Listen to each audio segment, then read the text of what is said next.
Oh, from New York, you are listening to Extra Time, driven by Continental. From Kansas City, I am Andrew Wiebe with my partners in soccer, David Goss, Matt Doyle. Announcement time. This is a no-banter show. No time to waste, no messing around, all right? We got big stuff coming up here. We have big breaking news in Major League Soccer. Thierry Henry has stepped down as the head coach of CF Montreal. We will give you the details in just 1 second, but you need to know that Cobi Jones and Portland Timbers manager Gio Savarese are coming up on this show. And did you know that the U.S. in 1995 at Copa America beat Argentina 3-0 to win their group? You might not. I knew. Doyle did. Doyle did. Well, Cobi was on that field. Cobi did it. Cobi can tell you the incredible story of that U.S. team and much, much more. We're going to chat with him in just a little bit. We're also going to talk Olympic qualifying. The prelim rosters are out. Efra Alvarez is on Mexico and U.S. Why is that? We'll discuss. And, of course, we want you to check out the call-up. They have Justin Morrow on their newest episode. That is a must-listen. Doyle's got his questions for the Eastern Conference at MLSsoccer.com.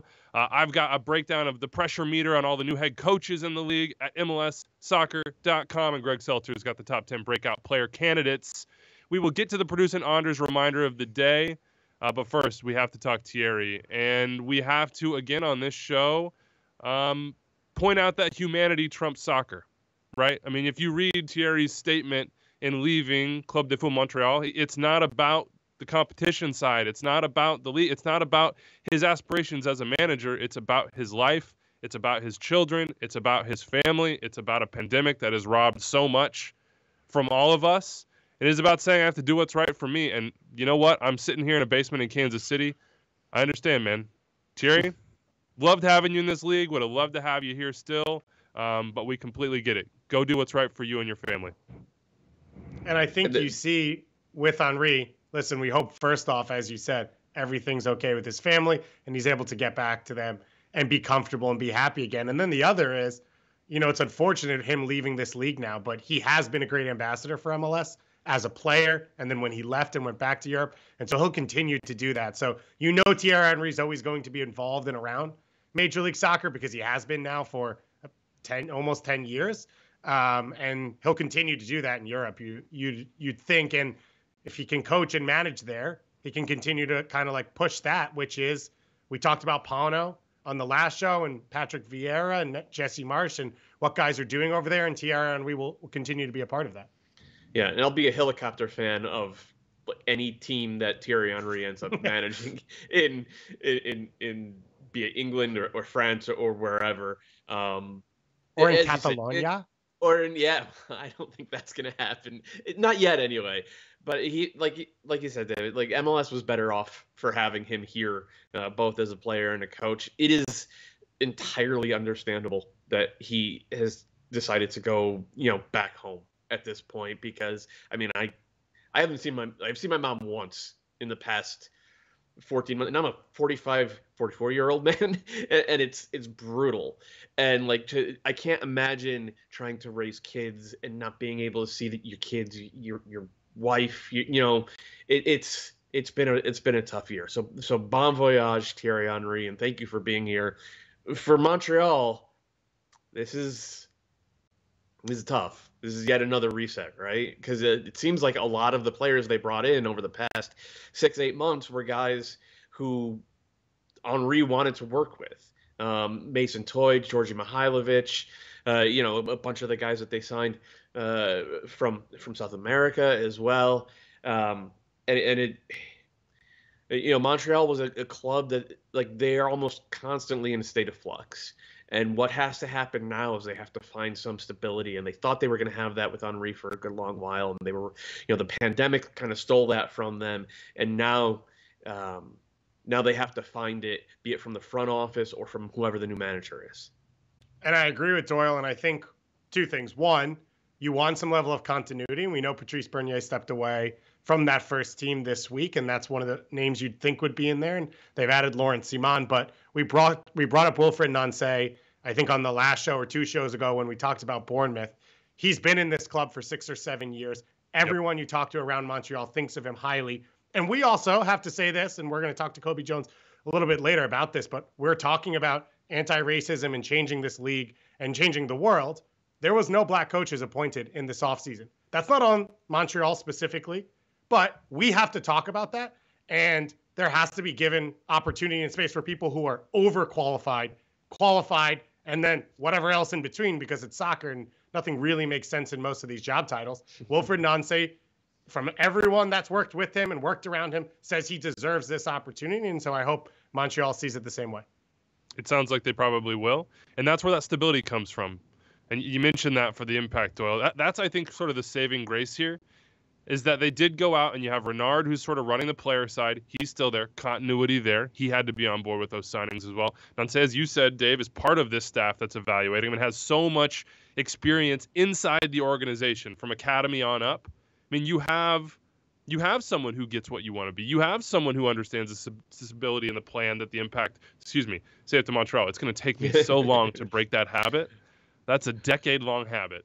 Are looking for. So I think he can have those strings pulled together. He's been in that locker room. He's been a part of the staff. If that's who they go with, I think they will have stability. But we will see with CF Montreal. All right. Producer Andre's reminder of the day before we get to Cobi. Get out the checkbook and say your goodbyes. I haven't read this, so I don't know what that cryptic sentence means. Daryl Dike is on the board for Barnsley. Yes, he scored. Our guy scored. I've been firing up ESPN Plus to watch Barnsley games, but somehow I missed this one. Dave, I missed the goal.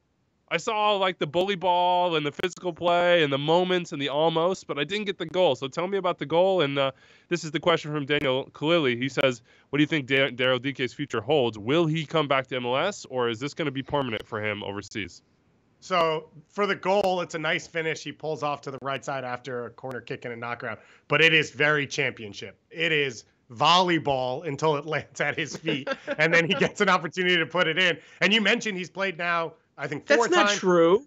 Wait a minute. What? No, that's not true. All right. So first of all, it was a cleared corner, and then Barnsley turns around and plays it back in really quickly. And then that was a nice little reverse pass from whoever the Barnsley winger was. No, that was a nice bit of play. I'm not complaining about that. No, you just called it volleyball until it lands at his feet. It was not that. It was really well done by the Barnsley winger to see the run that Daryl was making. And it was like a really good Predators run in the box. Like he understood where the defense was going, and he understood where the pass reversal was going to be. He held himself onside, and the pass was perfect. So it was not he's been mostly playing just as a target man. They've just been launching 35 long balls at his head every time he is out there, and it's kind of horrible to see because he's so much more than that as a player. And this was a moment where he actually got to show that he could be more than that as a player, that he has good sense in the box and that he makes good runs and he has good feet. Please continue, David. Yeah, but who had this set? Who set the ball? So I look forward to Doyle's the top 10 teams in the championship Eastern Conference and what they need to fix going into next year on MLSsoccer.com. And the wingers on Nottingham Forest. We didn't answer the question. But I was going to say, no, to Doyle's point, though, it has not been pretty to watch with this team. I still think Daryl Dike has shown the things he does well are effective at that level, at least, if not more. And he has been a central force to what Barnsley's wanted to do. For a 20-year-old, 3 weeks into moving to a new country and playing for a new team. So I actually think so far, and to Anders' point, it's been successful. And any other team around the world can look at that and say, this is a guy who can scale into what we do. And there's still a ton of room for growth. So I think it's gone really well for him. And I think on the flip side as well, Orlando, because they either want him in form coming into their season or a potential major sell that they can make. And they've made another signing to fill in that attacking core as well if he does leave. And so it's been a positive so far, I think, for all accounts. Doyle, I just want a yes or no answer here. Will Daryl Dike come back to MLS? No. In May, I believe. No, I think somebody's going to hit. I don't know if they're going to, they're not going to hit a $20 million buyout clause, but I think somebody's going to make Orlando City an offer they can't refuse. And to David's point about Dike doing really, really well, you're not necessarily going to see it in the goal scoring numbers or the passing numbers, because they are playing a really regressive style of soccer. It's like straight up early 90s long ball. I haven't seen this many goal kicks taken. Oh my God, dude, it's brutal. But he's so good in those situations that he attracts 2 or 3 defenders. So even if he's not winning those headers, he's just his presence out there is putting his team into situations where they have a numbers up situation to win the second ball. And that's allowed them, frankly, to get into the final third repeatedly in good spots, which I'm not going to claim to have watched a single minute of Barnsley before Daryl Dike got there, but apparently they were really struggling with that in the first half of the season. So just by having this Route 1 available, he has made this team better, even if his passing numbers are ugly and his goal scoring numbers are not going to, he's not going to win the Golden Boot there just because of the way he's being used. He has actually changed the complexion of his team, which is great. I just hope that someone else notices, a team that plays actual soccer notices and brings him there, because he is so much more than a guy who you just punt it 60 yards towards his head and hope that he can win it. Like, he could be a lot more than that. But the fact that he is doing that, really, really known for that, is encouraging. Feels like he could be a good outside hitter. No, sorry, I'll stop with the volleyball references here at this point. The whole time I'm thinking stupid things in my head. Before we get to Cobi Jones, I do just want to hit the biggest signing in MLS in sort of the interim between shows here. I think that's Inter Miami going out and getting their defensive midfielder from Brazil. Or should I say Chris Henderson going out and getting his long-term Brazilian midfield crush, Gregore, from Bahia, who we know pretty well. What Freddie Adu was at Bahia for a while. Was it Rodney Wallace at Bahia for a hot second? No, I think Rodney Wallace was at Sport. Just saying. Okay, good point. Good point. This is a guy that Chris Henderson was scouting in the process that eventually netted João Paulo for the Sounders. This was apparently their original target. He's been the captain of Bahia. He's all intents and purposes, a really, really good player. TAM deal here. If you go look at the announcement from Inter Miami on this signing, all the mentions are Brazilians saying, take care of our boy. Clearly, he is beloved at his club. But, Dave, you and I were talking about this.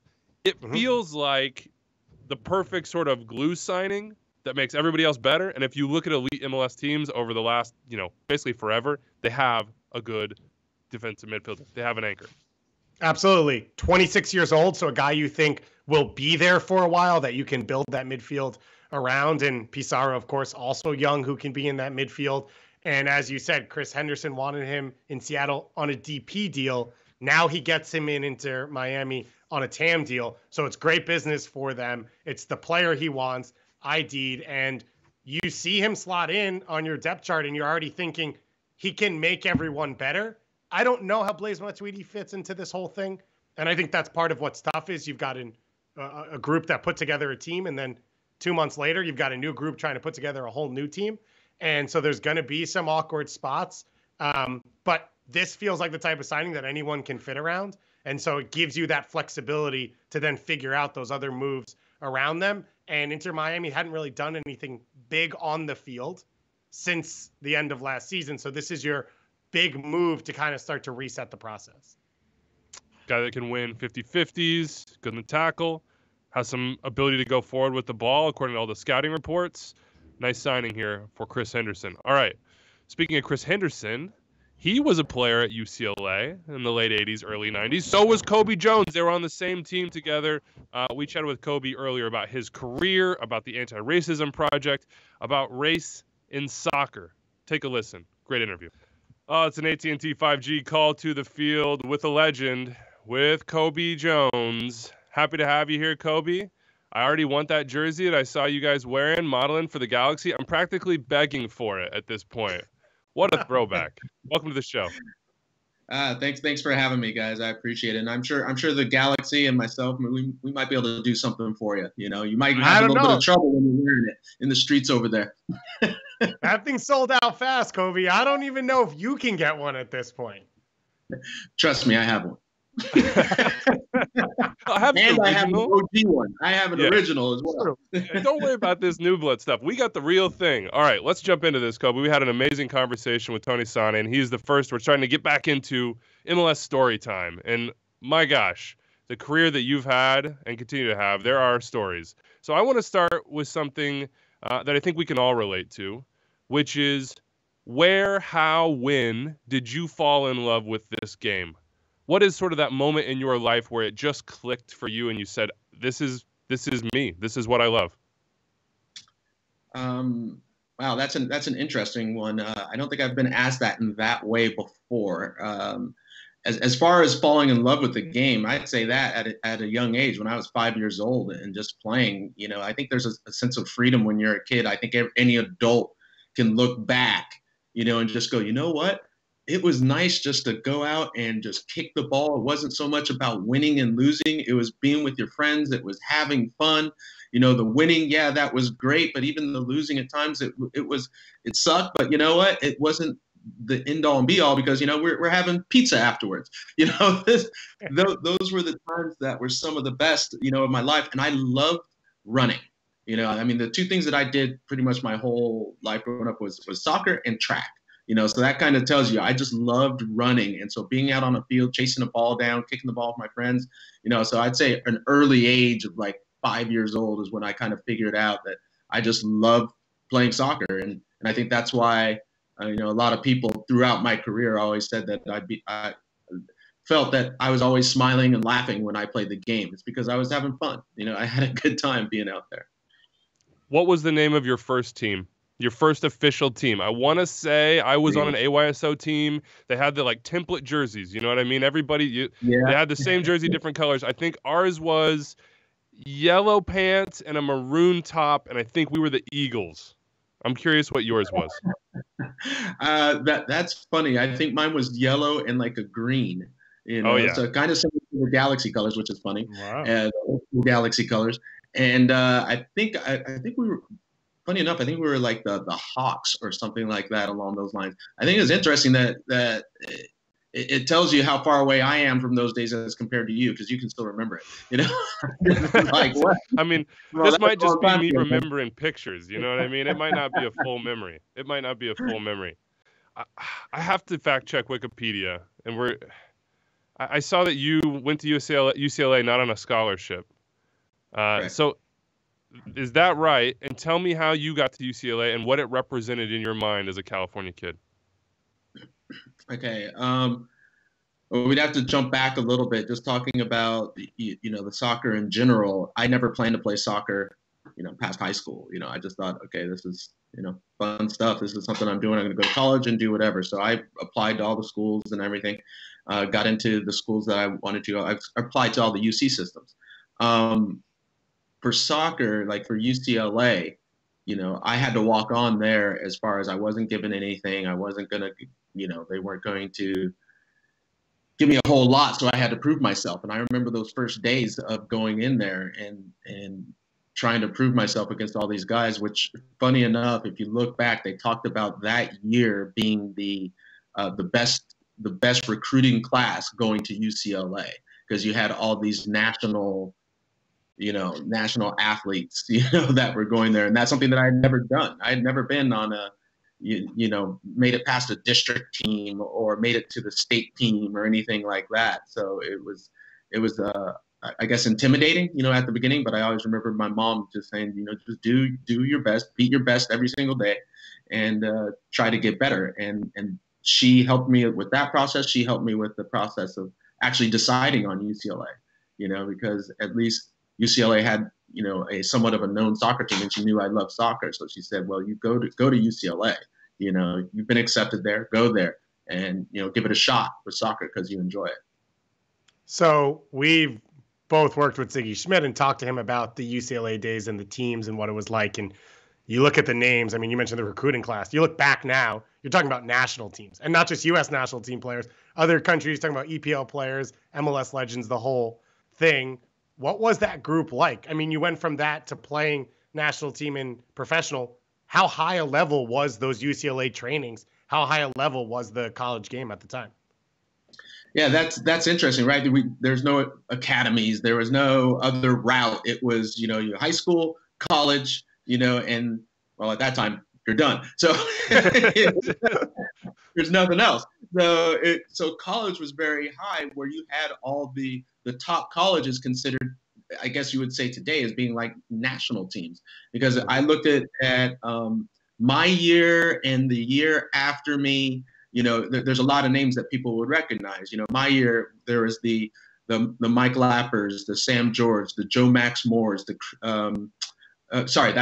Joe Max Moore was like the year after, but just like Joe Max Moore year after, Chris Henderson year after, John Henderson, Brad Friedel. This is all within that 4-year time frame. A lot of the players, that I played with, so we were consistently pushing each other, on the field and off the field, and I have to give Ziggy so much credit. He had an eye for young talent and seeing the possibilities in players, and that was something special that he had, and he brought a fantastic group and was up and continued to recruit year after year some top talent. I was looking at 1990. You guys got a ship, got a little championship there. A lot of Cobi Jones in those recaps, but you beat Rutgers in the final. Is that a Rutgers team? I saw Lino, who MLS insiders will know a little bit about Lino on there. I saw Lino on that Rutgers team. Was that an Alexi Lawless Rutgers team too? Yes, it was. Yes. Lino was on there. Alexi Lawless, quite a few, names from, I guess, from the past and from today, still involved within the game, which is great to see. But yeah, that was the highlight of the college days, winning that championship. Let's say Alexi a little bit, I was gonna say, at the MLS events when we used to go to those, I mean, that had to be like at the bar banter for decades. You had to lord over that. Yeah, of course, you have to. Anything happens, anything good, he's all, yeah, I still got that ring. Banter is important. You got to have a little banter. Let's turn a little bit towards sort of the time after that, because I always think about in your career, like there is that middle ground. You said it. There was nowhere to go for a while, and you kind of had to make your way until you got to the Galaxy. I mean, part of that is with the national team building up to 94, and we know how much work went into that, how much time you guys spent together. But then after that, you have Coventry City. I have never really heard like Cobi Jones Coventry City stories. I've seen the photos. I've seen, the light blue, and you always hear about it and you think about it. But I was doing some research last night, and I was like, I don't think I've ever heard Cobi talk about this. So tell me how that happened. How did you get to Coventry City? What was the experience like? Where were you in your life? What was the club, the league? What was it all like? Yeah, well, there was no league here, so I guess after the World Cup, it was a big decision for a variety of players, coaches, U.S. soccer staff, figuring, okay, the World Cup has happened. Now there's going to be a little bit of a delay before the league starts. How do we make sure that our players are still competing and in top form so that they are in good shape, and when the league comes back? So U.S. soccer was like, okay, we need to find ways to place our players, where we can and get them playing time on teams. And they had to advocate for us, so it was about during those times after the World Cup and the friendly matches of bringing in coaches and bringing in teams, and they're looking at all the different players and trying to figure out, who's going to go where. The opportunities for me at that time were looking at teams in Mexico and teams in England. And I guess it was off of the game, I believe we played England at Wembley, and I came in as a sub like the last 20 minutes or so, and I had a good run down the line and beat a couple of players, and they got the cross in, and I heard that was the selling factor where Coventry wanted to bring me in with my speed as a winger, so I ended up going there. Now, I'll tell you just a quick story before you can ask more questions about Coventry. Is I thought it was very interesting that when I finally got there, and it was very different, going from Los Angeles, to Coventry City, where I remember the second or third night that I was actually there, I was like, okay, well, I'm just going to give a walk through the town. And I was able to walk through the whole city of Coventry in under 30 minutes. You know, so it was, okay, it's a little different than LA, you know, a little bit smaller, more intimate, you know, but that was kind of like one of the first experiences where I was just like, wow, this is it's a bit of a change. So what was the soccer? What was the soccer like? Sorry, Dave. The soccer was very direct. The soccer, you know, it was a lot of ball going over my head, a lot of this for me, you know, in the midfield, you know, and running back and forth, you know, chasing the ball, you know. The one good thing is I had Roy Wagerly there as well, so he was a good person to lean on, you know, at the time, and he actually helped me kind of integrate a little bit. He actually found an apartment that was right next door, so we were like neighbors, and that helped. I can't even imagine what it would have been like if I was by myself. That's why I think a lot of people have to give a lot of credit, you know, to these players that travel overseas. Even though now it's a little different. I mean, you probably have a whole team, you know, going with you with, you know, handlers, you know, and all this type of stuff. But back then it was like, okay, plop you down, see you later. You know, so it's definitely.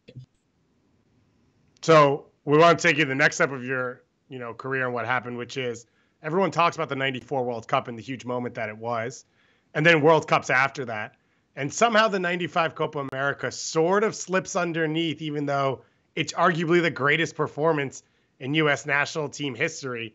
Take us into that tournament and where the group was, and what you remember from those experiences, and then we'll get into Vasco da Gama a little after.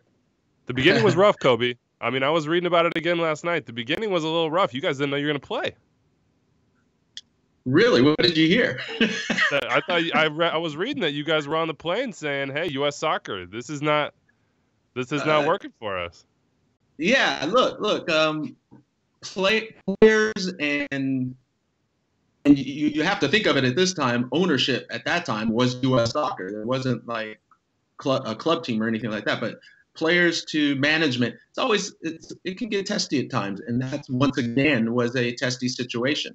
You know, as you see the women's team having issues now, we had a lot of issues back then, you know, with U.S. Soccer, and it was a battle. I'll tell you, you know, side note, I tell you, someone could do a fantastic 30 for 30 on that 95. I mean, there are stories in there you wouldn't believe. I can't get into just everything that happened. I'm telling you, I'm willing to produce it. How's that? But yeah, there was a lot of talk because we were going through. Okay, we wanted to get paid more. We wanted to get more value, especially after the '94 World Cup. Going into '95, we're doing another tournament representing the U.S. How can we get more value, you know, for ourselves as players? And there was a lot of talk on the plane that we weren't going to play. There was a lot of talk. Look, what's interesting, during this tournament, we, like you said, Andrew, was arguably one of the best performers. Was it Andrew said that? Arguably the best performer? That's all Dave. David. Okay. All right. Arguably the best performance. My apologies. I was just so excited someone remembered it. So this performance was special, right? But the off the field was probably one of the most contentious times in U.S. soccer and men's national teams history. You know, we had meetings constantly, you know, amongst ourselves, with calling back to Chicago from Paysandú and Uruguay.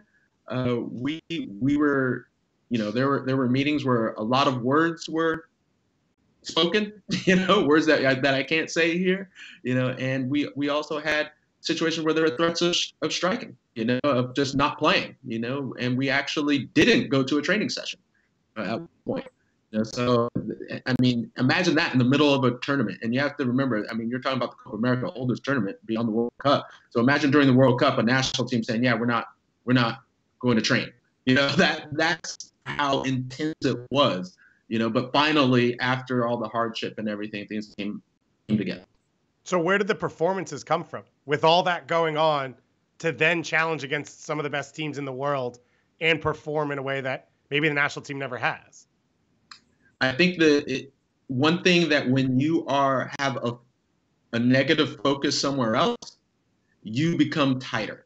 because you have to in order to survive. And I think our group became so tight and had to believe and lean on each other so much that transferred over to the field. And we played some of our best games. And as you talk about performances, I'll tell you right now, if you ask any of those players, if they can remember it, and they'll say who had probably the best tournament and played out of their mind, where I saw him doing things that I just could not believe, was Paul Caligiuri.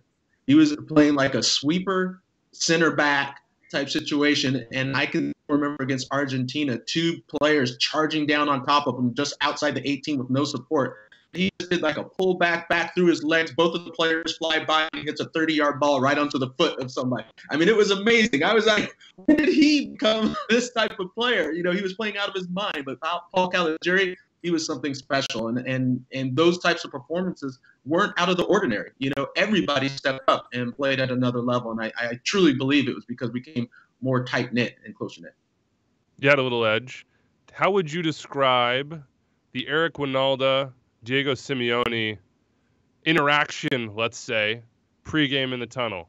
I've read some different descriptions of it. Is that a Donnybrook? Is it a shoving match? Is there a brawl in there? How serious was that? I didn't catch all of it, to tell you the truth. I've heard the stories as well. I mean, it was like a knockdown, drag down, throw down. But, all those things, are, I guess, just part of the situation. We were intense. The players there in Argentina, they were intense. I look at that game just in and of itself as probably one of the best performances in U.S. soccer history.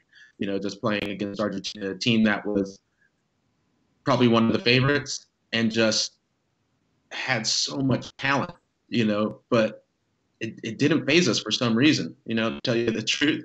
And I think that was, that 3-0. I'll tell you this, that 3-0, they still talk about that today in Argentina. I still get, people hitting me up online, from Uruguay and Argentina, just go, oh, yeah, I remember that game. That was amazing. So it's really, I guess, I would like to see it more, I guess, more attention brought to it here in the United States to have an understanding of how important that game was. Hey, man, let's celebrate it. And while we're celebrating it, everybody listening right now, go watch the highlights. There's always joy in watching those old school highlights back in '95. To see us beat Argentina that way, incredible. And I got to fact check one more thing, man. I read last night, I was staying up late, just digging deep here, that Diego Maradona came down and congratulated you guys afterwards. Is that myth? Is that real?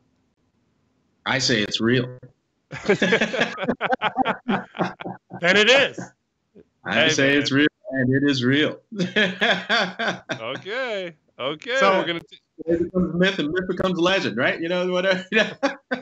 And there you go. That's the opening of the 30 for 30. This is how Cobi sets it up by himself. But you mentioned you play England, then you get a contract with Coventry.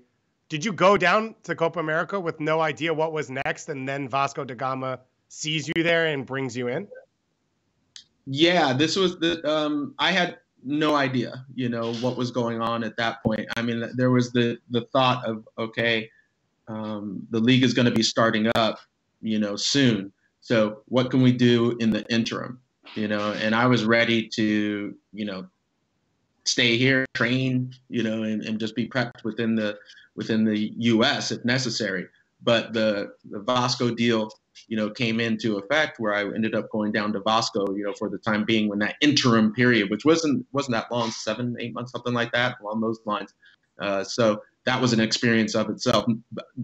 I did go down knowing that it wasn't going to be permanent, that was just like I said, the interim, that I would be coming back to MLS. What was that experience like? I mean, that's a weird experience, it feels like to me. To know that it's going to be temporary, to come into a different footballing soccer culture. Sorry, I'm having the Euro snubs rub off on me there. Into a different soccer culture. How did you adapt to that? You mentioned the adaptation process in Coventry. I mean, you don't have an American next door at Vasco, I would imagine. Yeah, it was definitely difficult, but I'll tell you this, it was much easier. You know, you're down in Vasco. I'm living on the beach in Rio. You know, Yeah. I walk out through the apartment building and the beach is right there. It was a very welcoming, cultural difference as compared to England, where, in England, I felt like the teammates in England, it was that, like you said, the Euro snob thing. It was that English, that vibe of just like, what's this American, doing here? That I had to work to get beyond that. Where I'm sure it was probably somewhat like that in Brazil. It was just more welcoming overall, where I never got that. Now, maybe that's because I couldn't speak Portuguese at the time, so I didn't hear a lot of the stuff. But who knows? But I still had a much better time. I just tell you, at the end of the day, after practice, and you come home and you have an apartment that's overlooking Copacabana Beach, what could possibly be wrong, right? That's a welcoming culture. That is absolutely the dream. That's the one place I didn't get to in that World Cup. Didn't get to Rio, and it still haunts me to this day how that could not have happened. Of course, this was all building up to one place for you, which is the Galaxy being in Southern California, and then obviously we know the rest of that story. Take me back to that first Galaxy team, and let's just go straight back to that game. You told us before we jumped on here that there are stories around April 13th, 1996. We are going to talk to Gio Savarese in a little bit. He had a role to play as a member of the Metro Stars. You had a role to play, a goal to score as a member of the Galaxy. You told us before we got on here that there are untold stories that people need to hear. Let's hear them, man. I want to hear them. Yeah, look, some have been told. I'm not sure everybody's heard them, but I would always love to repeat them because they are so fantastic. I think one of the stories that goes before the game is that, talking to the general manager and the owner, and they were thinking, okay, we got this game coming. Look, they weren't the most positive as far as the expectations. Let's put it that way, where there was the thought process of like, yeah, I can specifically remember talking and like, what do we expect? How many are going to be there? This is probably like 3 or 4 days out, to saying, oh, well, we might get like 10,000 to the game. We're going to, put tarps all over the top to make it feel like it's more intimate, and they're trying to pull that whole thing. And we're just like, okay, well, we'll get like 10,000 to the game. I remember that whole week, every single day after training, probably doing like 2 or 3 interviews. If it was driving to a radio station, driving to do an appearance, these are the things that you had to do where your training ends at like 2, and then you're probably out and about for like another 2 or 3 hours to promote. And so we were doing all this, and then come to find out game day, game day for us was driving to the hotel, having a team meal around noon, staying at the hotel for a couple hours, just meetings, then rest, and then taking the tram from the hotel down to the stadium. And I remember there was a lot of talk amongst the staff, and they were just kind of like going back and forth. And I'm like, what is going on? And they said, well, there's a few more people than what we expected. And I'm like, really? How much? I don't know. They're just telling us to expect more. So I remember coming down. If you know how the Rose Bowl is, it's in that valley, right? And I remember turning the corner where we're just like, okay, we might get like 15 or 20. And I remember, look, I've been to UCLA, USC football games, and a variety of different things at the Rose Bowl, and coming down into that valley and looking, just going like, I see 10 to 15 just at the front of the stadium. It was absolutely just smashed in with people. And we went through this whole crowd, and people are banging on the window, and you could just tell the excitement of everybody loving the fact that there was a soccer team in Los Angeles.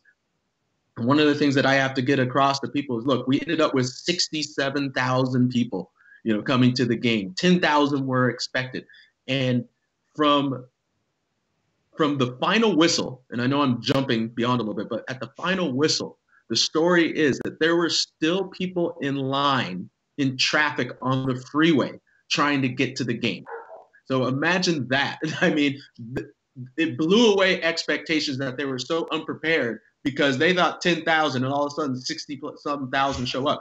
They didn't have the proper police, the proper security, everything. Also, during the game, when those tarps those got ripped off 15 minutes into the match. You know, the fans weren't having it. We're not sitting up here. They ripped them and came down. It was great. It was a moment. I loved it. So we're going to ask Gio about the other side and the losing side when he comes on. And we want to ask you more about this, and this is why we could have you on for 2 hours. But I want to give you some time here before Weeby gets into 90 more questions about OG Galaxy. We had Tony Sane on, and we talked to him about the Sane Foundation and what they're doing. And I know you're working with him on an anti-racism movement and a program through his foundation a little bit. And we want you to tell, the listeners what that is. Yeah, that's the common goal, and there's quite a few people that are involved. Tony Sina's foundation, Angel City Football Club, that I'm a part owner. I'm involved with it as well, and it's pretty simple, right? It's the name that says it all. We all have a common goal, and it's about trying to stop racism, and using the power of soccer and sport to really bring that about. And I like to put this that we can all do it in our own way, and if you have a collective coming together to do it, that gives more power, but everybody's working in their own way to find ways to break down the barriers, start conversations, and really kind of confront racism, because it does concern me when I do hear people say like, oh, we're talking about this too much, and I've heard enough of this and stuff. It doesn't stop. It doesn't stop. It can shift. It can move to different levels as far as racism is concerned, but it hasn't been snuffed out. So until that happens, and who knows how long that's going to be, I'm going to continue along that project of trying to make sure that I'm part of the solution to trying to fight racism. I think that's definitely the convenient and privileged attitude, right? It's like, we don't want to talk about it. I mean, that can't be what we do. That just can't be it. Action was the big buzzword that I saw yesterday and kind of this rollout for the anti-racism project. And I want to help both ourselves and our listeners understand, in your opinion right now, Cobi, what is the right action to be taken? And this goes from individual levels, us, fans in the stadiums, people that have their kids in soccer, people that are just going about living their lives, all the way up to the organizational side of federations and leagues and this entire sort of governing body that we're under in this game. What action do you think needs to be taken?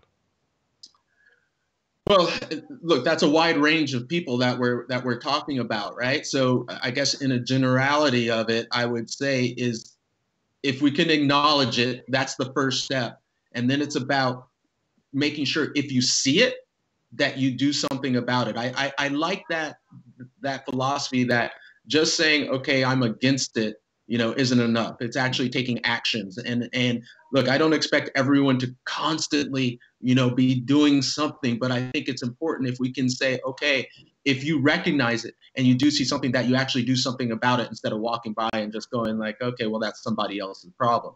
I think it needs to be actionable items. If we can do that at every single level, if we can do it at a youth level, if we see it within the game, if we see it at the adult level, if we see it at the professional level, these are things that we can do. For myself, I'm looking to try to stay active in this space. I'm trying to advocate, for others. I think that's one big part too, that if we can advocate for people to be in positions where they can help make the decisions that we tend to think are the correct ones, I think that helps. And advocating is tough. I think people have to realize advocating is tough because you're putting your reputation on the line too, for somebody. So you have to know them, you have to trust them. But advocating for someone that maybe doesn't look like you, that maybe comes from a different background than you, I think is important. And just that in and of itself will force people to go outside of their comfort zones and what they're used to, to actually deal with other people. And that's extremely important. We heard Tony talk about a little bit that he thinks he hasn't gotten the opportunities that his resume, that his abilities deserve. And we've heard that from a number of players who've retired from this league and said, I haven't got the same opportunities as others. Have you felt that in your own career? And when you talk to young guys, and I'm sure that you have a network around the league, how do you talk about that aspect of things, of representation, of finding that advocacy, but then getting it over the line and getting those people in positions to make decisions and make change? Well, yeah, I think there's definitely an issue there, and the numbers say it all. Everyone likes to talk about the numbers, but you can look at 25 years of MLS and you can see just the lack of diversity at the higher levels in the decision-making positions. And that's the way I like to look at it, because those are the positions that everyone wants to get to, right? Those are the positions that have an effect on the league in the future. And I think there is starting to be some recognition of that fact.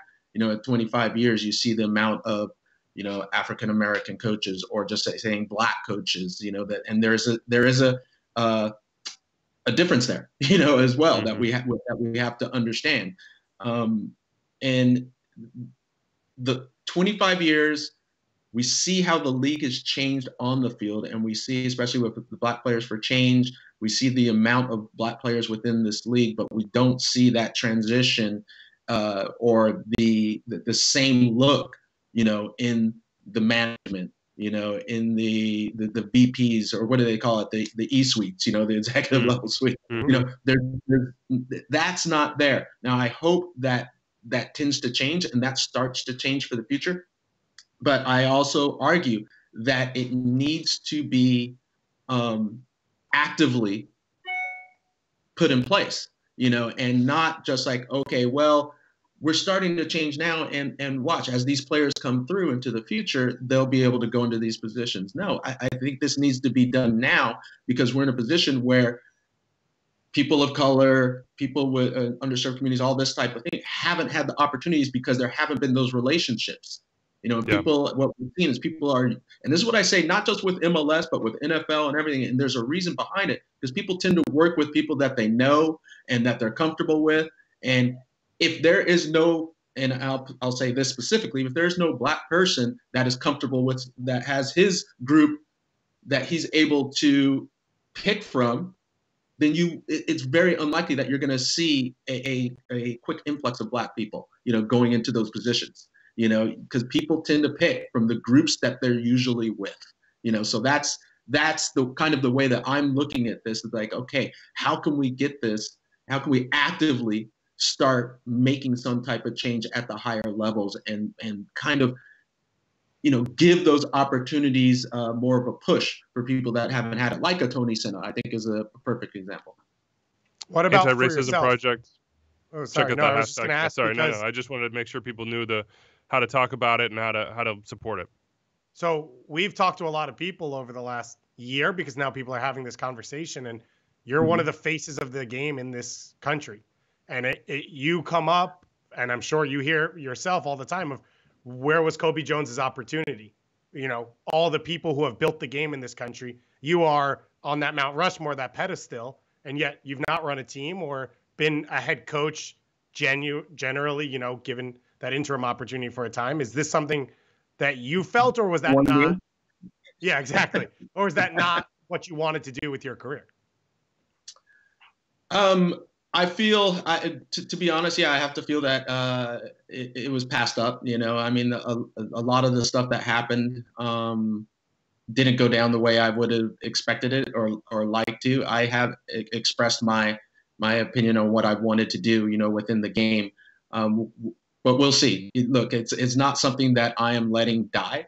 I continue to work towards, trying to find a way to be more involved, in the game, if it be it, as I said, or as you probably know, that, as I'm running for the U.S. Soccer Vice President position, but also, within MLS and the clubs and the organizations. And, I'm still working there to try to find ways to continue to be involved, within the sport. That's what it's about for me. And it's not just like a passing fancy. This is what I've done for a living, for my life. So it is important to me to continue to want to give back, but also be involved, in the game. So yeah, even though I don't think the opportunities were there as I think they probably should have, I'm going to continue to, see where I can find a way. Tell us about the stump speech here, or I guess give us the stump speech. Vice presidential candidate, man. You're on the trail. You're on the campaign trail right now. Yeah, I'm at the tail end of the campaign trail because the election is on Saturday. But I tell you, I'm tired. This has been 2.5 months of just, it's nonstop, and you go, you work hard, and it's consistent, every single day, and there's no time frame put on it. It's not 9 to 5. But when I talk about, this run for myself and what I'm trying to do here, it truly is, about representation, access, and the advocacy, and that's what I think, will help U.S. soccer, if we're talking about it from the bottom up and from the top down. We talk about that representation. I can't tell you, I might be going on a side note, I can't tell you a little bit of how I hear from players that are retiring now that talk about still to this day that they had a lack of representation and how important it was to them when they actually saw a Black coach that could relate to them, or a Black administrator, or a Latino administrator. These things were important. And I think I can't stress enough how important that truly is. When we talk about representation, it's important. I look at myself and talk about the fact that growing up as a young Black player in Southern California, I didn't see a Black person in a decision-making position until I was in college, when I saw Clive Charles, as the head coach up in Portland. Now imagine that. That's 18, 19 years old. I mean, now thankfully we're changing a little bit. That I hope that isn't the case, now, but I still have heard some stories from some current players that it's still the case. Now, so for me, it's about representation, access, and advocacy. So I want to increase access to the game in underserved communities, broaden the tent of U.S. soccer, in every single way, reaching out to the unaffiliated groups, if it's Latino groups, Black groups, African groups, Asian groups, whatever, to bring more into the tent of U.S. soccer. And that in turn helps U.S. soccer because it gives diversity of thought, it gives diversity of gender, all these different things that matter, diversity of experience.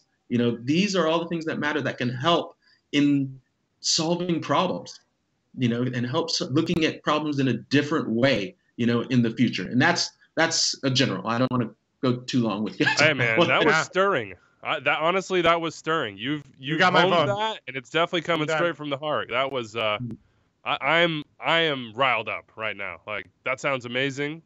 That sounds like a vision that we should all be getting behind. I hope this Saturday goes well for you, Cobi. I can have you here for 2 hours talking about U.S. soccer and everything else. And unfortunately, our producer says we can't. The computer and take down. But I have to have one more, Anders. Let me have one more. Just one more question. Yeah.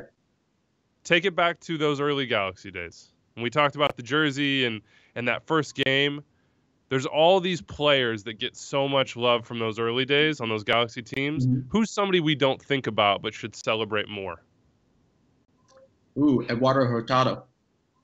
Now, I know some people may know him and say, oh, well, he was a big name, but I don't think he gets enough recognition for what he was doing back then.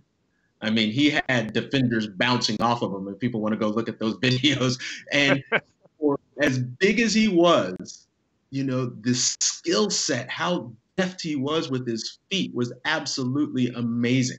I thought he was, he was the best striker in the league, that year. I mean, everything that he was doing, he was dancing around people. He was chipping goalkeepers inside the 18, where it was just like, are you kidding me? Yeah. So for me, I think Eduardo Hurtado needs a lot, El Tenque, as we called him, needs a lot more attention, on his success.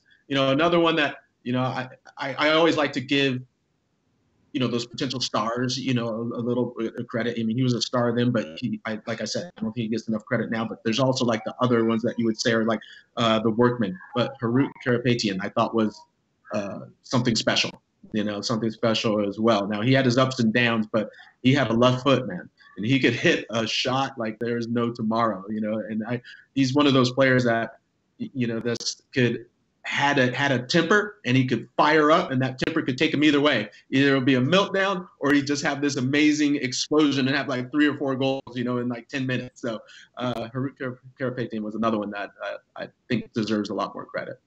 There you go. Get the Google machine going, folks. If you don't know those names off the top of your head, go get the grainy highlights. It's good stuff. And go watch that 95 Copa America win against Argentina, 3-0. Cobi Jones, a big part of that, a big part of our soccer history, the all-time cap leader for the U.S., running for VP.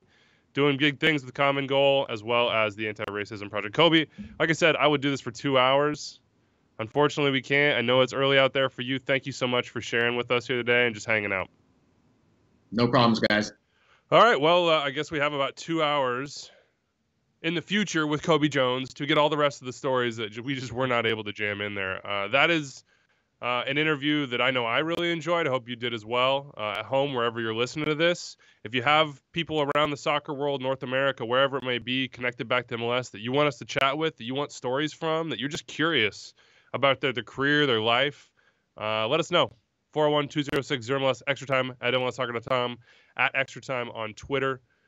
Before we get to Gio Savarese and the Timbers, Doyle, I need your thoughts on this U.S. national team preliminary Olympic roster from Jason Kreis. A lot of names here. None of the names that we know are not going to be in this process, the European guys, but still a really, really deep group. Yeah, a super deep group. I think the notable absence is Paxton Pomykal. He'd been on a couple of podcasts last month where he said he was back to full fitness and sort of expected to be ready for the start of the season. But I understand Jason Kreis deciding to go with someone without that injury history.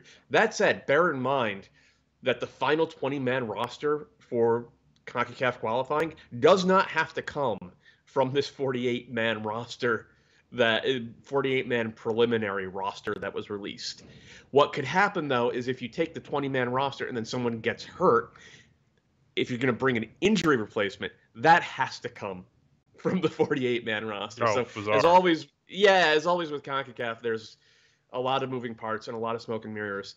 But it's like, again, even without the likes of Pulisic and McKennie and Adams and Dest, it is staggering how much more depth, but also like top level quality there is in this group compared to the last two groups combined.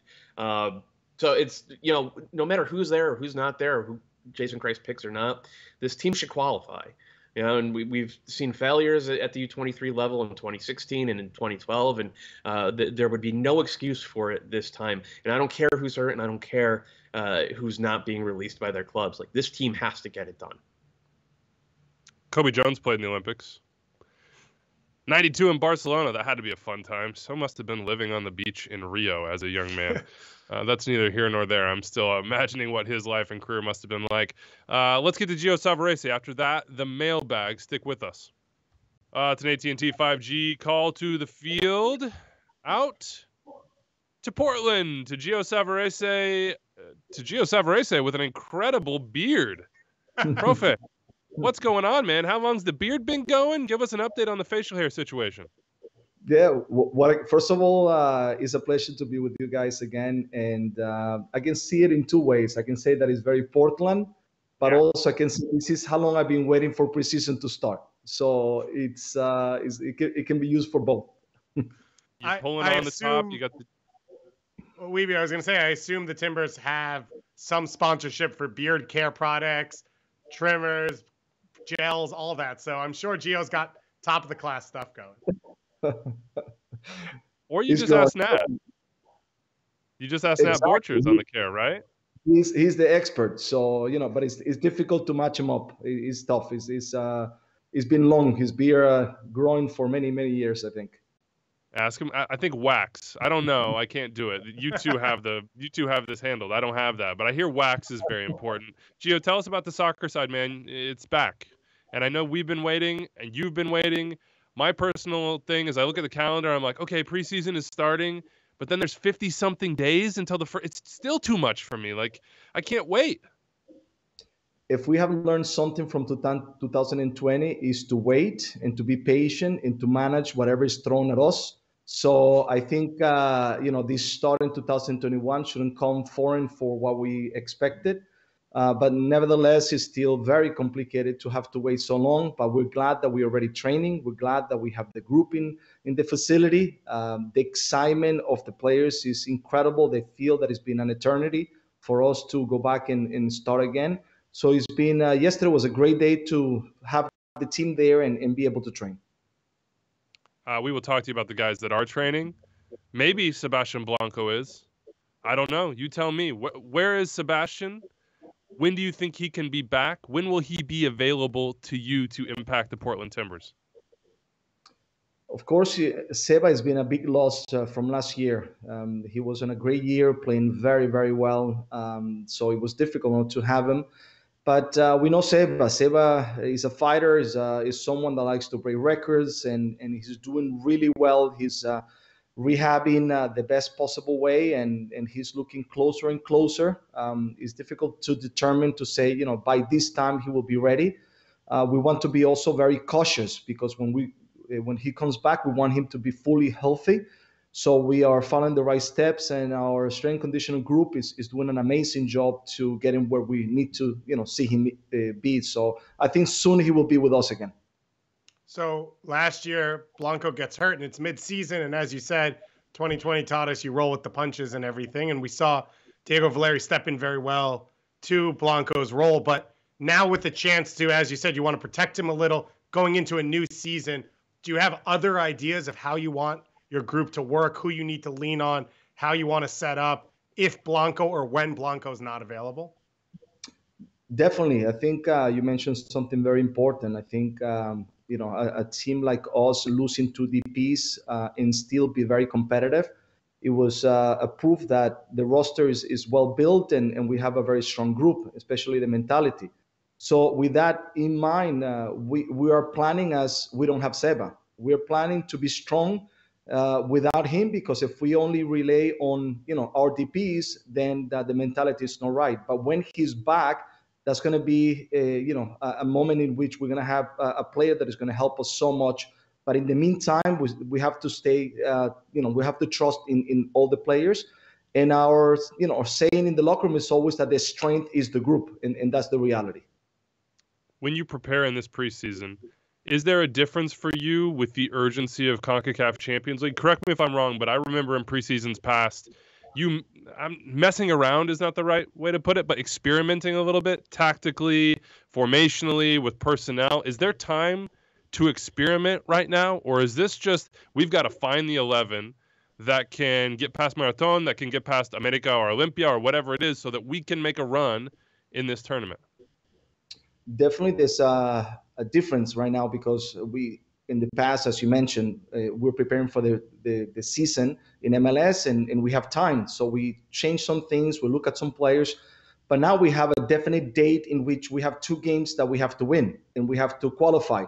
So there's no tomorrow. So we need to be very in tune with the work that we have to do. We want still everyone, all the players, to get to the right place, but there is a goal to arrive April 6th in the best possible situation. You've been around this league, this region for a while. What does CCL mean to you? Everyone is excited. The chance to participate beyond MLS is something that makes us very proud, because now we have the responsibility to also represent the United States and represent MLS outside our league. So definitely something very important for us, and we have a huge desire to try to be hopefully the first team that can win this tournament in this modern time. Some teams came close, but we have that hope, but it starts from the first match. What does it take in CCL to just off the jump against competition you're not familiar with? Like, as you look at previous runs around Major League Soccer, as you imagine how a run might play out for the Portland Timbers, what's different about teams that succeed in this tournament versus those that just bow out? In this format, which is different than last year, which it changes back again to traveling to Central America, it definitely needs players to be flexible and to adapt to things that maybe they haven't experienced before. In MLS, yes, you find that you have to travel long, you have to go to different climates. But when you go to Central America, you face other challenges that you need to be prepared. Grass very tall, water, heat, situations in which teams trying to manage everything possible to disrupt the match. So we need to be prepared, in all that. But the good thing is we have experienced players that have competed also that away, overseas, and I think that's going to be a very important factor for us. I wanted to ask about two of those players. You've basically reset your fullback position, and we've heard from everyone in your team talk about Bravo and the expectations there. And then Van Rinken's one of those guys who's played in CONCACAF before. What was the focus for those positions specifically, and how does this change the way your team can play? Yeah, first of all, we lost two very important components on the left side, Farfan and Villafaña. It was something that mutually we felt that was the right thing. So we had to move forward with that situation and then open for Claudio Bravo to be able to come, a player that's been in the interest of many clubs in Europe, that has a great future, and we're very excited for him in what we saw also in Banfield. So I think it's going to be a player that we're going to help to adapt quickly, but it's going to give us a lot of quality. And on the other side, Van Rankin, as you said, the fact that he played in the CONCACAF Champions, that he knows the Mexican League, was a big factor for us as well.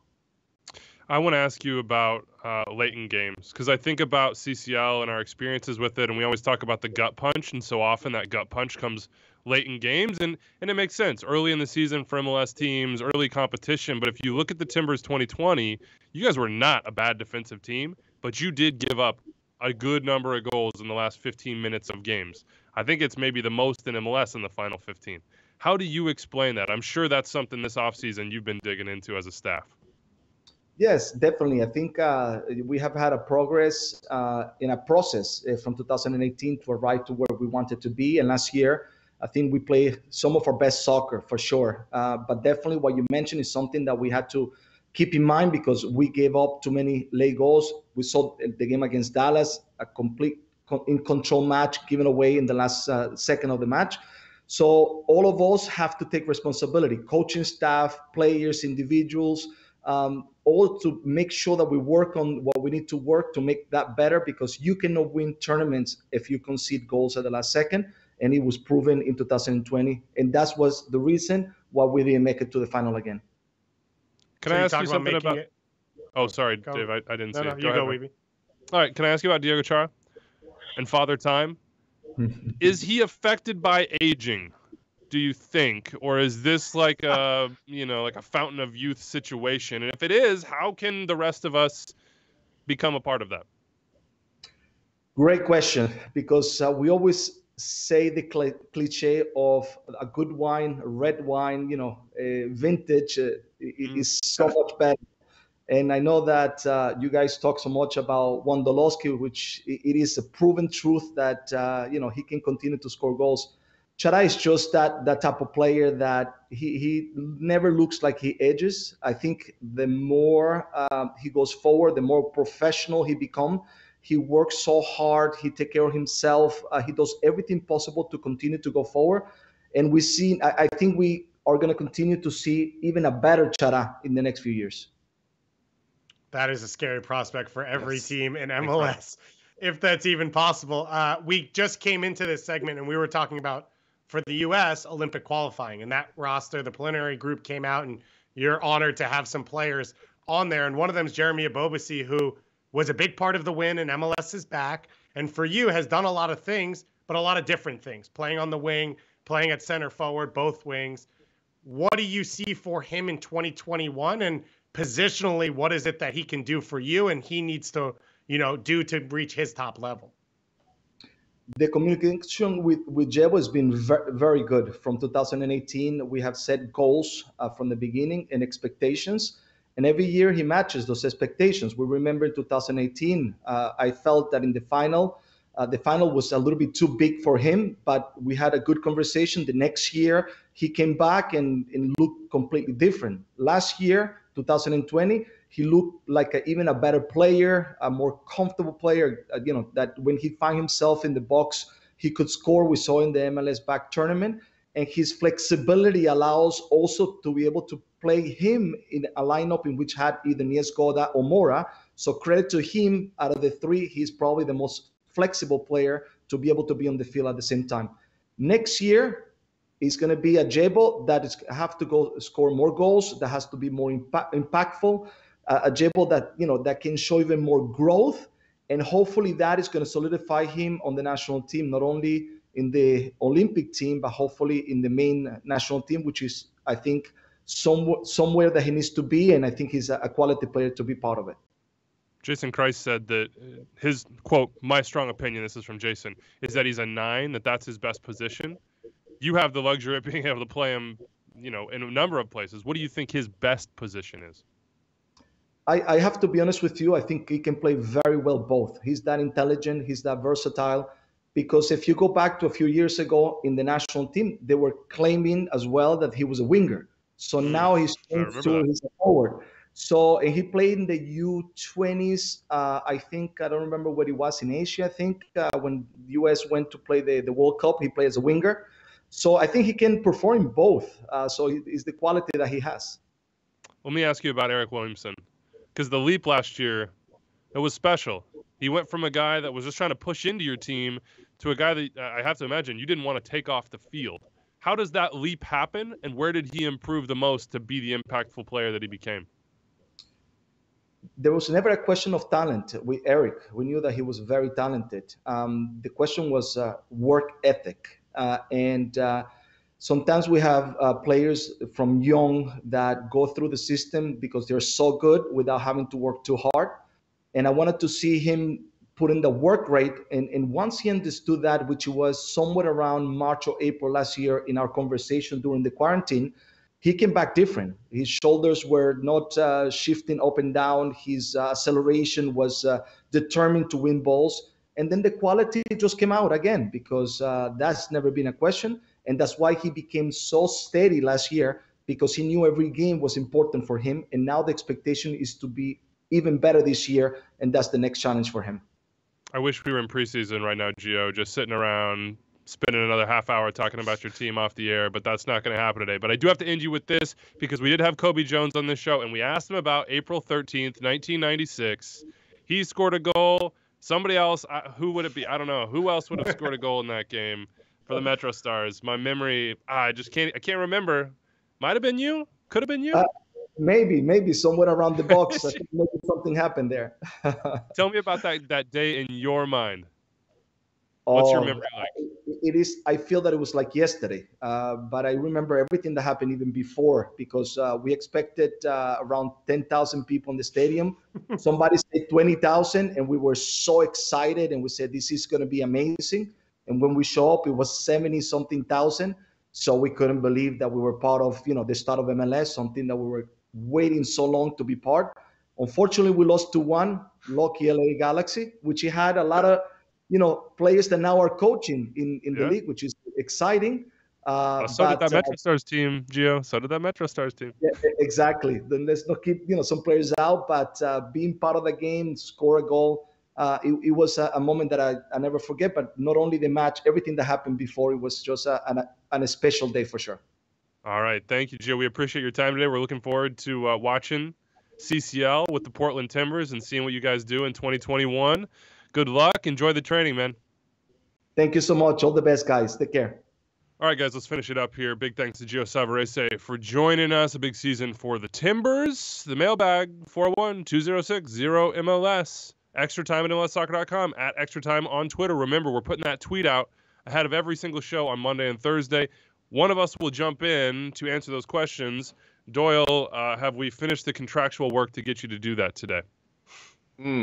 I had forgotten we were doing that. So what do you need me to do? You need me to go on Twitter and be mean to people? Is that what you want me to do? Yeah. I mean, if that's how you interpret this job, that's fine. Atlantic United fans basically ask the opposite. Wait, what? Yeah, I'm good cop. You be bad cop. So when it's my turn, I'm the good cop. You're the bad cop. At Extra Time, we put this out before every show, so Doyle will jump in and answer those questions that we don't get to here. And since it's a stuff show, we won't get to many. But Santiago Close wants to know why Matt Doyle hates Atlanta United. He says it's an honest question. We need more kindness in the world, Doyle. Do you think that you hate Atlanta United? I do not. I think of all 27 teams in MLS in sort of the same neutral capacity. And Atlanta United fans have over the years taken that to mean that I hate them. Like last year, for example, when Joseph got hurt, I said, you guys are going to go into the tank. You guys are going to be really, really bad this year without Joseph. And they took that as hatred. Like, that's not hate. That's analysis. Oh, boy. Let's end here with some Doyle Weeby storylines that we joked about on the show, and David and Skokie delivered on. I've got some favorites here. Doyle, do you have a favorite Doyle Weeby storyline for 2021? Well, honestly, the number 2, which is what word will Weeby mispronounce that sends Doyle over the edge?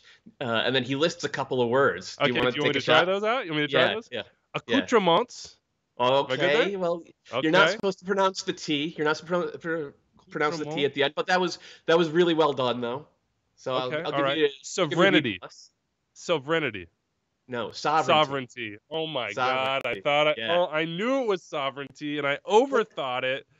Those were not bad. Do you want to try the French word? Well, the French towns that he is. No.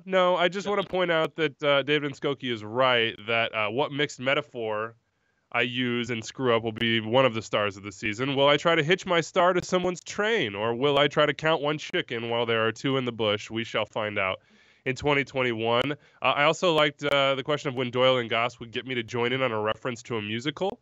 Last week, of course, it was Fiddler on the Roof. Will their persistence pay off? And which show would break my duck? I don't think this is going to happen. I don't think it's getting Weeby involved. I don't think Weeby knows a musical, so I don't know that there's a reference point we can hit for him. I cannot be involved. David, if you all right, it's a few months from now, hopefully, and Broadway is back open, and Andrew is coming back to New York to visit, and you can take him to a Broadway show. Which show are you going to bring Andrew to in order to instill in him a love of the theater? It would be The Color Purple with Cynthia Erivo, and she blows the doors off, and then you'd be like, this is the greatest thing I've ever seen. And I'd probably be a fan at that point. I like Broadway. I don't know it like you guys know it. All right, that's it for us. Big thanks to Cobi Jones. Big thanks to Gio Savarese. Hit us up. Check out Doyle in the Twitter comments. We will see you on the other side.